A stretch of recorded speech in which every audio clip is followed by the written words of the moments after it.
This is Success Beyond the Score, giving insights and tips to help you learn how to build your music career from the best in the field by Millicent Stephenson. Millicent is a multi-award winning saxophonist and endorser of Harry Hartman's Fiber Reeds. She is currently serving on the executive committee of the Musicians Union. With over 40 years' experience in the creative industry, Millicent has honed her performance and business skills. She provides personal development training and coaching via her online platform, successbeyondthescore.com. Hi, I'm Millicent Stephenson. Thank you so much for joining me in this episode of my podcast, Success Beyond the Score. Now today my guest is Dan Whitehouse. He is an acclaimed songwriter who has released 5 solo albums and is currently signed with Reveal Records.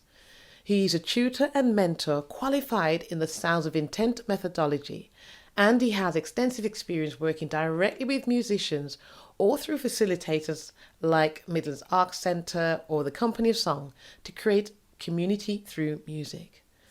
Today we are going to learn how everything started, how it's going, what he thinks about the importance of going to university in order to become a professional musician, and everything about being signed to a label.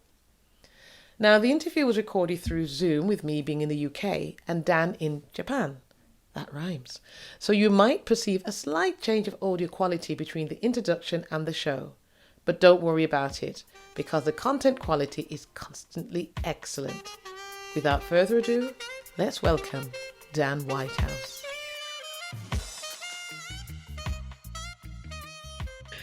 Right, Dan, thank you so much for coming across to talk with me today about what you do in music. And the first thing I want to say before we even get anywhere is right now you're in Japan. And I'd love to sort of weave that in as we're talking for people to understand what it's like in Japan. And I know obviously you went there just before lockdown, and we're going to have all these questions about COVID. So just bring that in, because I think that's really interesting to see that other side of a musician.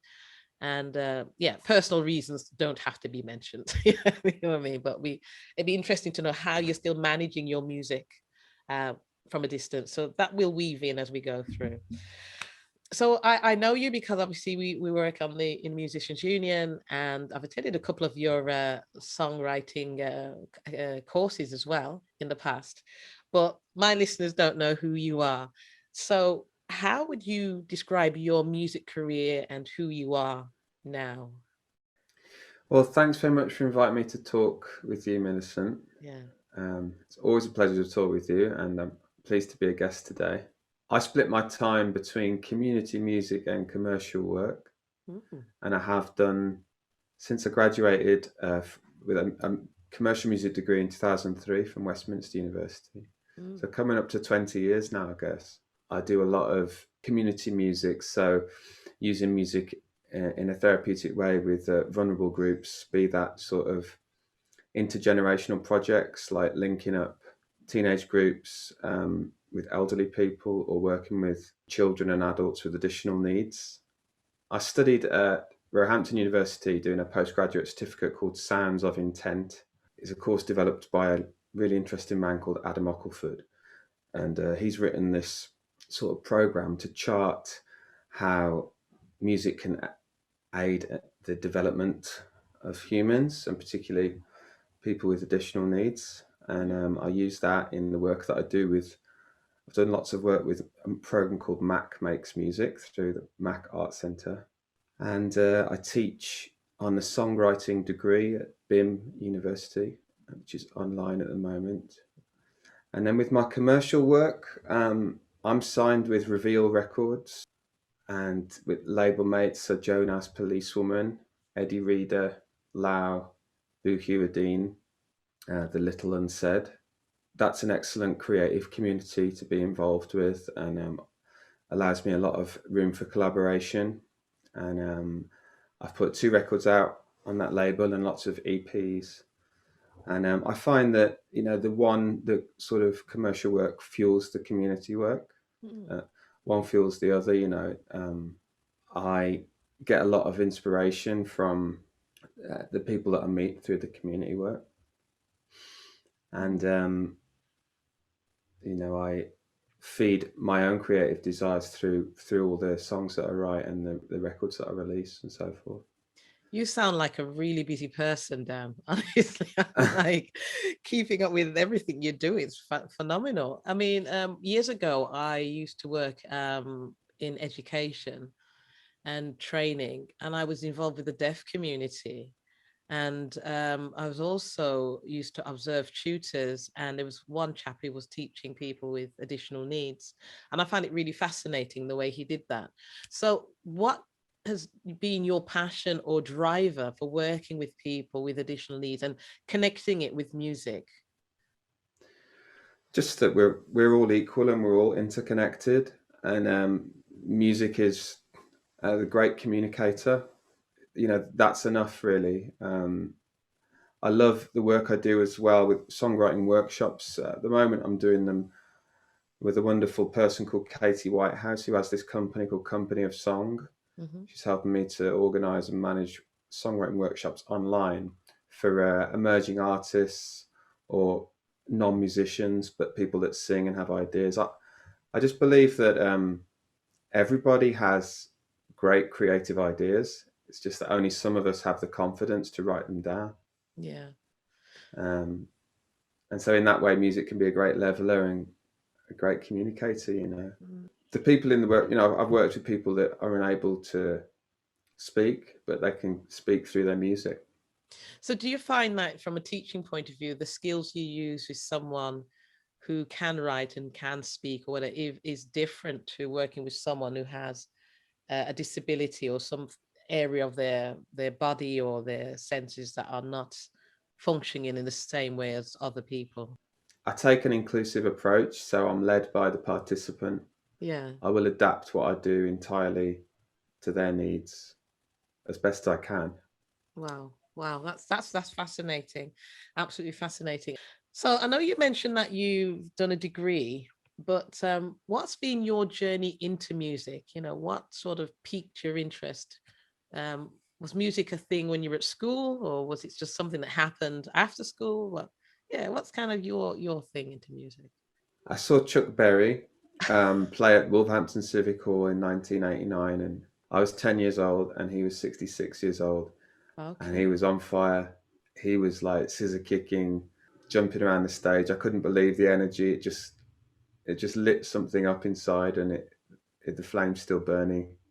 Wow. Like 30 years later, yeah, it was an incredible night. And my parents took me there, and my father was a radio broadcaster, radio DJ. Hmm. So the house was full of vinyl. Music was just on it really loud every morning with him shouting and dancing along.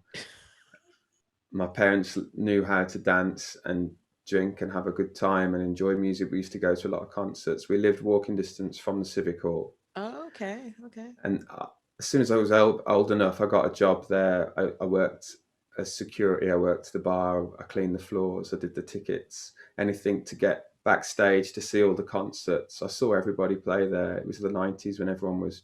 I didn't realize at the time, but I had a fantastic one of the UK's best venues right on my doorstep, and I was exposed to a lot of live music through there, and I really got some great memories of the people that I saw. I remember meeting Jules Holland, and I remember Oh, seeing Primal Scream and just not being able to distinguish what was making each of the sounds, but just loving the sort of intense immersion of it all. yeah. And so live music, I think, got me into it. Okay. So you've got that experience, your parents, your home, Chuck Berry live experience. So did you do the degree straight after school, or did you do anything else before sort of thinking, okay, I want a degree and I want to have a career in music? I never thought that I wanted to have a degree. I just wanted access to the studios and to be able to be in a band and play songs every day. Um, I at 17 years, I left school at 16 and went and studied music as a BTEC at Walsall Art College, and then I did loads of auditions. This was back in the days when you could read the ads in the back of the Melody Maker and NME. Mhm, And I auditioned and got in a band of a fantastic singer called Naomi, who was mhm. based in Leamington Spa, and she was signed with Gut Records, who were having a successful time with Space and with Tom Jones's Reload album. Okay. And so they funded Naomi's album, and we went to London for 2 months to live, to record at the Battery Studios, and we did loads of touring. We did a tour supporting Richie Sambora from Bon Jovi, and this was like a sort of rock and roll baptism of fire, if you like. That set me on the path. Did that for about 3 or 4 years. When that project finished, that was when I went and studied in London. But the studying wasn't really the aim, to be honest. It was more like the sort of writing and listening and drinking, and that was the main target. Typical student life then. Yeah. Okay, so listen, you've mentioned that you're signed to a label, and one of my previous guests, he was also signed to a label, and he talked about the highs and the lows of being signed to a label. But the industry's changed, because once upon a time, it was really important to be signed to a label to get anywhere in music. Now you can DIY. So why did you decide to be signed to a label rather than do it yourself? I just really like this particular label, Yeah. Reveal Records. And I have a good creative relationship with the MD, Tom Rose. Yeah. To the point where he produced my last double album, Dreamland Tomorrow. So he has a beautiful creative vision that I've enjoyed working with and working under. So I think that you're right, that the industry has changed, and people have a lot more liberty now to do as they please and to carve out the career that they want. I'm still in love with the album format in terms of pieces of art. I have a desire to write and produce albums, and I'm happy to have found a place to present them to the world through in Reveal Records. I like a lot of the other records that he puts out, and I think it gives people a good sort of window, a way of presenting it, the music, the songs. So are there any sort of tips you'd give anyone who wanted to be signed with a label based on your experience of how you got signed? I think research and buying and loving and consuming the records that you love. I think a label's really good if what you're doing is quite niche, and it can be well supported in that way. So I think half of the battle is working out which label is appropriate for you and which you want to be signed to. I think it could be a bad situation if you're signed to the wrong one. So a lot of networking and going to shows and meeting the people sort of behind the websites, me actually doing the human touch of talking to people. And the label's run by Tom Rose, and we were in contact for about 7 years before I signed to the label. He was booking me for some shows and stuff. We were in contact, but yeah, you have to do things at the right time. Yeah. And in terms of the right time, would you say that there's certain things you have to have in place that would make you attractive for a label? Well, it depends on the label. I mean, with Reveal Records and Tom Rose, he's very much an artist himself, a creative person, and we had to wait for the time where, first of all, he heard something that in the music I was making that he wanted to release, and then he could see he had some creative ideas of people I could co-write. Like the first record I put out, I remember him saying, it's really missing a story song, and he kindly set up a co-write session with a fantastic writer called Bouhiuddin, and we wrote a story song about a Syrian refugee called Hani, who has this debilitating eye condition where he can't see further than sort of 10 centimeters in front of his face. Wow. But he really gets into photography, and his photos are brilliant, and they got circulated around international media. You could say that the camera lens kind of snapped his world into focus. So much so that his family got pulled out of the camp in Lebanon and were offered sanctuary in Canada. Wow. And the Canadian authorities thought they could save his eyesight with the technology, which sadly they couldn't. So there's this sort of bittersweet story where, he made the ultimate sacrifice, but his family were all rehoused and had a new chapter, a new life. And Tom introduced me to Big Hewardine, and together we wrote a song called Close Up. For me, that's the benefit of being signed to Reveal Records and being involved in a creative community, having the opportunity to realise ideas, for ideas to become reality. I did 3 albums before on my own. Right. I think I worked away, crafted at what I did until to the point where it was ready to be delivered at that level. I was ready to step into that other arena, I guess. Yeah, because I think that a lot of the research shows that you've got to be at a particular level now for labels to take you on. They're rarely going to take someone who's straight out of nowhere, really. You've got to have prove yourself for them to take you on. Now, the thing that popped into my head earlier on is that you said, there's some positives for you, and that song, you just describing that song already made me want to go listen, and already made me want to get the hankies ready. It just sounds like a real tearjerker, very emotional. But is there anything you'd say about being signed to a label that doesn't really work? I mean, once upon a time, you and I was having a conversation about your name and how the label sees your name in terms of if you wanted to do something outside of the label. Are you still Dan Whitehouse, or you're not Dan Whitehouse? There's something you'd probably have to explain that, but recall. Sure, I don't remember the context of that conversation, but I mean, the label have first dibs on any songs I write, and music that I release using my name, Dan Whitehouse, would, be agreed with them, and there'd be a schedule. Yeah. Not least because my music appeals to a very small audience, and so we wouldn't want to dilute the message, I guess, or that's like a sort of marketing thinking, and I trust their judgment on that.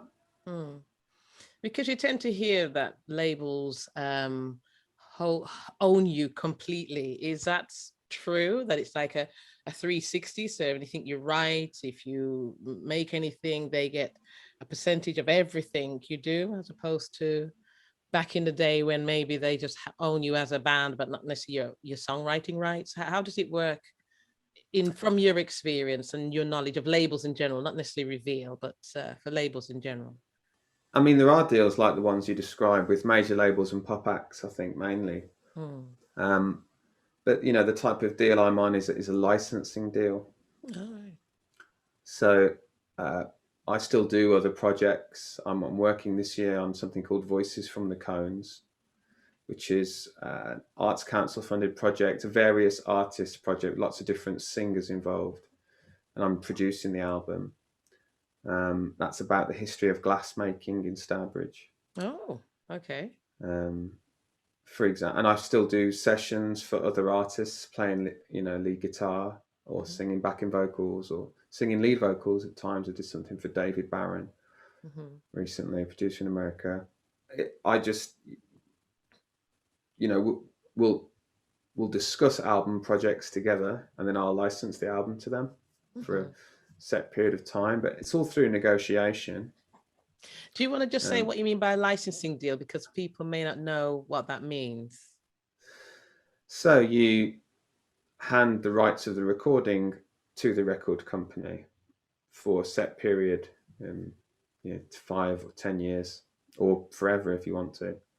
They own the master rights to the recording. They can then exploit those rights in any way they see fit. So seeking out syncs for it, so trying to match the music with television, film, or advertisements. And that's separate to the publishing deal I have with Westbury Music and Reveal. So that's to do with the rights in the composition, the songs. That was fantastic. I really hope you can pick up on various nuggets and apply it to your music to take you to the next level. Next time, I'm speaking with Dan for his part 2, so remember to tune in. And while you're waiting, why not grab yourself a free copy of my e-booklet called Revealed, 25 Secrets of the Successful Gigging Musician, Singer, Rapper and Spoken Word Artist. You can get that from my website, www.successbeyondthescore.com.